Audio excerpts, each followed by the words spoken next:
লালবাগ চকবাজার এবং কামরাঙ্গীরচর থানা এলাকার জননিরাপত্তা বিধানে মোতায়েন করা হয়েছে সেনাবাহিনীর সদস্যদের।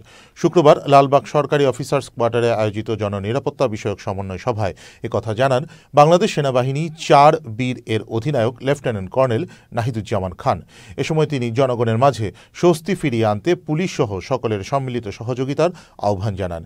এদিকে জনগণের জানমালের নিরাপত্তা সহ যেকোনো নাশকতামূলক কর্মকাণ্ড রোধে মতবিনিময় সভা করেছে সেনাবাহিনীর উত্তরা ক্যাম্প। এ সময় উত্তরা ক্যাম্পের অধিনায়ক লেফটেন্যান্ট কর্নেল তাহসিন বলেন, প্রতিহিংসামূলক কোনো কর্মকাণ্ড করলে কঠোর ব্যবস্থা নেওয়া হবে। সুষ্ঠুভাবে কার্যক্রম পরিচালনার জন্য পুলিশ বাহিনীর পাশে নাগরিক সমাজকে থাকার আহ্বান জানান তিনি। একটা আশঙ্কাজনক হারে আমরা বিভিন্ন তথ্য পাচ্ছি। আমাদের বিভিন্ন যে সকল নাম্বার আছে সেগুলোতে আমরা কল পাই রাতের বেলা।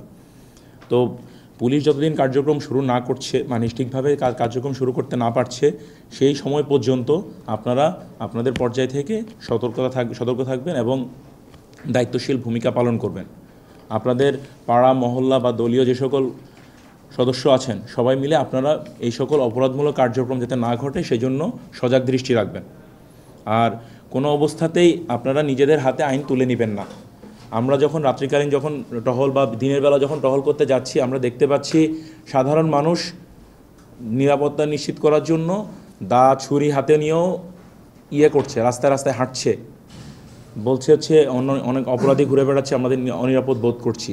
তো আপনারা যদি এসব ধারালো অস্ত্র বা নিয়ে ঘুরে বেড়ান, আমি জানি না আগ্নেয়াস্ত্র পরিস্থিতি কী হবে, তো সেক্ষেত্রে কিন্তু এটা নিরাপত্তার জন্য অত্যন্ত ঝুঁকিপূর্ণ হয়ে যাবে। তো আমি আপনাদের কাছে বিনীত অনুরোধ, আপনারা স্বেচ্ছাসেবক নিয়োগ করছেন এলাকাভিত্তিকভাবে, এটা অত্যন্ত একটা আশাব্যঞ্জক বিষয়, কিন্তু এই সকল স্বেচ্ছাসেবকরা যাতে কোনো ধারালো অস্ত্র নিয়ে বা দেশীয় অস্ত্র নিয়ে যাতে ওনারা রাস্তায় ওনাদের দায়িত্ব পালন না করেন। পুলিশ একটা যে কোনো দেশের কাঠামোর ভিতরে অবিচ্ছেদ্য অংশ, এই ব্যাপারে কোনো সন্দেহ নাই। এটা পৃথিবীর সব দেশের জন্য অপরিহার্য। আমি যত দেশে দেখেছি সবখানেই একই জিনিস প্রযোজ্য হয়। পুলিশের এই কার্যক্রমে সহায়তার জন্য পুলিশের সাথে সেনাবাহিনীর সদস্যরা কাজ করছেন। এর বাইরে আনসার সদস্যরা প্রতিটি থানায় মোতায়েন আছেন অলরেডি পুলিশ স্টেশনগুলোতে। এবং এছাড়াও আমরা প্রয়োজনীয় ক্ষেত্রে যদি প্রয়োজন হয় সেক্ষেত্রে আমরা বিজিবিকেও হয়তো এটাতে করব, বাট থানার ভিতরে বিজিবি এখন পর্যন্ত নিয়োগের কোনো পরিকল্পনা নাই।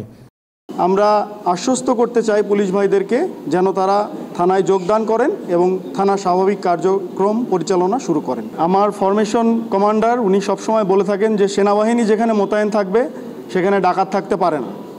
তো আমাদের অন্যতম উদ্দেশ্য হচ্ছে মানুষের জীবনে আস্থা ফিরিয়ে আনা। আস্থা ফিরিয়ে আনতে হলে এই ধরনের নাশকতাকে প্রতিহত করতে হবে এবং এই নাশকতা প্রতিহত করার জন্য শুধু সেনাবাহিনী একাই আসলে এটা করতে পারবে না যদি না আমাদের পুলিশ তাদের স্বাভাবিক কার্যক্রম শুরু করে, যদি না আমাদের সচেতন মানুষ তারা যেভাবে কমিউনিটি মনিটরিং এবং অ্যালার্ট মেকানিজম চালু রেখেছে সেটা যদি অব্যাহত না রাখে এবং আমাদের সকলের মধ্যে যদি অ্যাওয়ারনেস না আসে।